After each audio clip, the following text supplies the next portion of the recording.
Good morning সবাইকে। আজকাল আমি যেই সময় ঘুম থেকে উঠছি সেই তুলনায় আজকে যথেষ্ট আগে ঘুম থেকে উঠে গেছি, কারণ আজকে আমার 6th সেমিস্টারের ফার্স্ট এক্সাম। আর এই যে আমি যে ময়েশ্চারাইজারটা ইউজ করছি এটা না ভীষণ ভালো, স্কিনটাকে প্রচণ্ড হাইড্রেট করে। আর ওইদিকে মা আমাকে খাইয়ে দিচ্ছিলো। যখন আমি টিপ খুঁজে পাই না তখন আমি এই মার্সাই আয়রনটা ইউজ করি।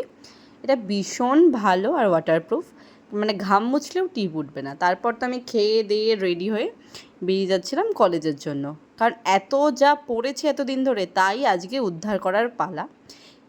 তারপর বেরিয়ে তো আজকে ভাগ্যজনকভাবে আমি তাড়াতাড়ি গাড়ি পেয়ে গেছিলাম আর চলে গেছিলাম কলেজ। আমার পরীক্ষা পড়েছিল আমার এলাকায় চাকদা কলেজ। এই নিয়ে আমার 3rd টাইম চাকদা কলেজে পরীক্ষা।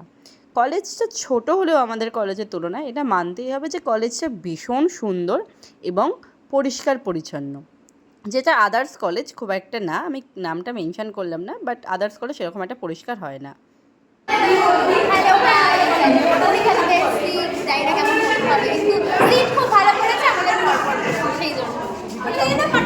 আসলে অনেক পড়ে ফেলেছে তো, আর খাতা দিতে এত লেট করছে তাই বেচারা এখানেই লিখে ফেলছিল, ওর কোনো দোষ নেই। পরীক্ষা দিয়ে বেরিয়ে দেখি একজন ঠিক এতগুলো একটা বইয়ের মতো চোতা ক্যারি করেছে। আচ্ছা তোমরা কে কে চোতা নিয়ে পরীক্ষা দিতে যাও বলো তো? পরীক্ষা হয়ে গেছে, এবার সাজগোজ রেডি। আগে সাজগোজ ম্যান্ডেটারি, ওগুলো পরীক্ষা বাদ মে। তারপর তো বেরিয়ে গেছিলাম। আর এত ভিড়, এইটুকু সময় যে পাস করতে কতটা টাইম লেগেছে। কি করে তখন যদি জিজ্ঞেস করে যে বুঝতে পারছি যা লেখা থাকে তাই লিখে লিখতে হয় না, এঁকে দিতে হয়।